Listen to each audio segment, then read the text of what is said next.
ವಿರೂಪಾಕ್ಷ ಅಂತ ನನ್ನ ಹೆಸರು. ನಮಸ್ಕಾರ. ನಿಮ್ಮನೆ ಆಸ್ತಿ ಎಲ್ಲ ಹರಾಜಿದೆ ಅಂತ ಕೇಳಿದೆ. ಭಗವಂತ ನಿಚ್ಚೆ, ಈ ಜಾಗ ನಂಗೆ ಸಿಕ್ಬಿಟ್ರೆ ಚಿನ್ನ ಚಿನ್ನ ಚಿನ್ನ ಬೆಳ್ಳಿ ಬೆಳೆದು ಬಿಡ್ತೀನಿ. ನೀವು ಹರಾಜ್ಗೆ ಹೋಗಕ್ಕೆ ಬಂದಿರೋದಾ? ಹೌದು. ಈ ಜಾಗನ ರೆಸಾರ್ಟ್ ಮಾಡ್ಬಿಡ್ತೀನಿ. ಸುತ್ತಲೂ ಹಸಿರಿದೆ, ಎಲ್ಲಿ ಗುದ್ಲೆ ಹಾಕಿದ್ರು ನೀರು ಚುಮ್ಮುತ್ತೆ. ಈಜ್ಕೊಳ ಮಾಡಿ ರೆಸಾರ್ಟ್ ಮಾಡಿಬಿಟ್ರೆ ಎಲ್ಲ ರಾಜಕಾರಣಿಗಳು ಇಲ್ಲೇ ಇರುತ್ತೆ. ಮನೆ ಕನ್ಸ್ಟ್ರಕ್ಷನ್ ಹೇಗಿದೆ ಅಂತ ನೋಡ್ಬೋದು. ಹೋಗ್ಬೋದಾ ಸರ್?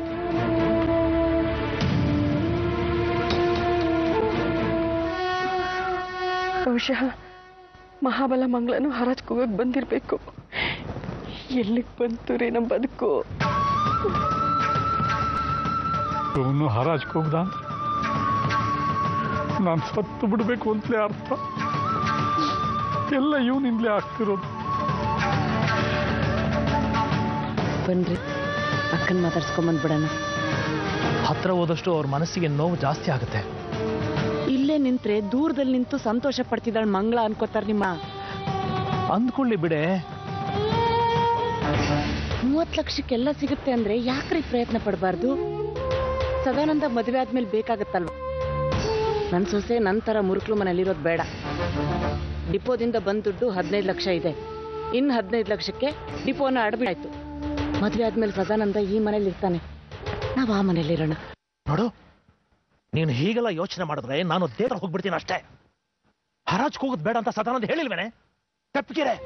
ನಾನೀಗ ಏನು ಹೇಳಿದ್ರು ಅದು ನಿನ್ನ ಮನಸ್ಸಿನ ಉದ್ವೇಗವನ್ನ ಕಮ್ಮಿ ಮಾಡಲ್ಲ ಅಂತ.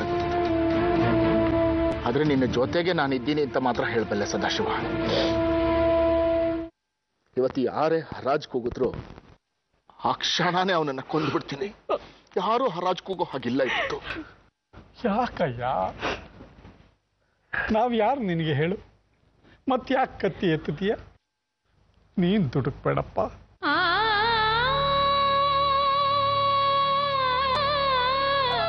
ಹರಾಜಾದ್ರೆ ಬೀದಿಗೆ ಬರ್ತೀವಿ.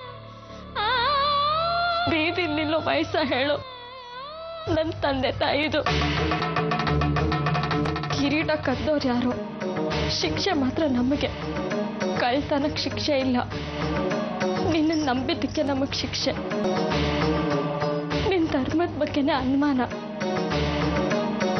ನಿನ್ ಕಿರೀಟ ನಿನಗೆ ಸೇರ್ಬಾರ್ದು ಅಂತ ಅನ್ನಿಸ್ತಿದೆ ನನಗೆ. ನಿಮ್ಮಗಳಿಂದ ನಾನು ಬದಲಾಗಿದ್ದೀನಿ. ಅದರ ಋಣ ನನ್ನ ಹೆಗಲ ಮೇಲಿದೆ. ಅದು ಎಷ್ಟೇ ದುಡ್ಡಾದ್ರೂ ಪರವಾಗಿಲ್ಲ, ನಾನೇ ಹರಾಜು ಕೂಗಿ ಈ ಮನೆಯನ್ನ ಕೊಂಡ್ಕೊಂಡು ಬಿಡ್ತೀನಿ. ಆಗ ನೀವೆಲ್ಲರೂ ಇಲ್ಲೇ ಇರಬಹುದು. ಬೇಡಪ್ಪ, ನಿನ್ನ ಉಪಕಾರ ಬುದ್ಧಿಗೆ ಎಷ್ಟು ಕೃತಜ್ಞತೆ ಹೇಳಿದ್ರು ಸಾಲದು. ಆದ್ರೆ ನೀನು ಹರಾಜ್ಕೋ. ಹೆಗ್ಗಳಿಕೆಗೆ ಹೇಳ್ತಿಲ್ವ ಸದಾಶಿವ? ಬೀಗನಾಗಿ ಈ ನಿರ್ಧಾರ ಅಲ್ಲ, ಒಬ್ಬ ಒಳ್ಳೆ ಸ್ನೇಹಿತನಾಗಿ ಹೇಳ್ತಿದ್ದೀನೋ. ದೇವಿನ ಮಗಳ ಥರ ಭಾವಿಸಿದ್ದೀನಿ. ಅವಳು ಬೀದಿಗೆ ಬರಬಾರ್ದು ಅಲ್ವಾ? ನೀನು ಹರಾಜ್ಗೆ ಹೋಗಿದ್ರೆ ನಮ್ಮ ಸ್ನೇಹದ ಮೇಲೆ ಆಣೆ. ನೀ ಹರಾಜ್ಗೆ ಹೋಗ್ಕೂಡ್ದು. ಅಪ್ರಯೋಜಕ ಆಗ್ಬಿಡ್ತೀನೋ ನಾನು. ಹರಾಜ್ಗೆ ಹೋಗಿದ್ರೆ ಅವಮಾನಕ್ಕೆ ನಾನು ಹೆಣವಾಗ್ತೀನಿ. ನಿನ್ನ ಕಾಲಿಗೆ ಬೀಳ್ತೀನಿ. ಒತ್ತಾಯ ಮಾಡಬೇಡ ಕಣಯ್ಯ. ನನ್ನ ಪಾಡಿಗೆ ನನ್ನನ್ನು ಬಿಟ್ಬಿಡು. ಏನ್ ನಡೆಯುತ್ತೋ ನಡೀಲಿ. ನಡೆಯೋದನ್ನ ತಡಿಕೊಡು. ತಡೆದ್ರೆ ನೀನು ನನ್ನನ್ನು ಶಾಶ್ವತವಾಗಿ ಕಳ್ಕೋಬೇಕಾಗುತ್ತೆ. ಇದೆಲ್ಲ ಆಗಿದ್ದು ನನ್ನಿಂದಲೇ. ಮೊನ್ನೆ ಪುಟ್ಟರಾಜ ಎದುರಿಗೆ ನಿನ್ನನ್ನು ತಪ್ಪಾಗಿ ತಿಳ್ಕೊಂಡು ಹರಾಜಾಗ್ಲಿ ಅಂತ ಕೂಗ್ಬಿಟ್ಟೆ. ಬಿಡಯ್ಯ, ಯಾರು ಅದೋಗತೀವಿ, ಯಾರು ಕಾಣಲ್ಲ. ಏನಾಗುತ್ತೋ ಅದಾಗುತ್ತೆ. ಕಿರೀಟ ಕಳ್ತನಾಗಿದ್ದು ಭಾವ, ಮನೆ ಹರಾಜಾಗೋ ಕಾರಣ. ಅಕ್ಕ, ನಾವು ಹರಾಜ್ ಕೂಗೋದಕ್ಕೆ ಬಂದಿಲ್ಲ. ಎಲ್ಲಿರ್ತೀರ ಭಾವ ಹರಾಜಾದ್ಮೇಲೆ?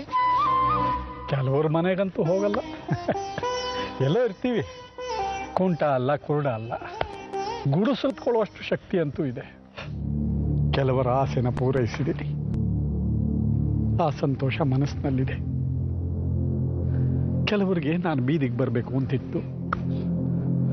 ನಾನು ಶ್ರೀಮಂತಿಕೆನ ಕಳ್ಕೋಬೇಕು ಅಂತಿತ್ತು. ಅವರ ಆಸೆಗಳನ್ನೆಲ್ಲ ಪೂರೈಸಿದ್ದೀನಿ.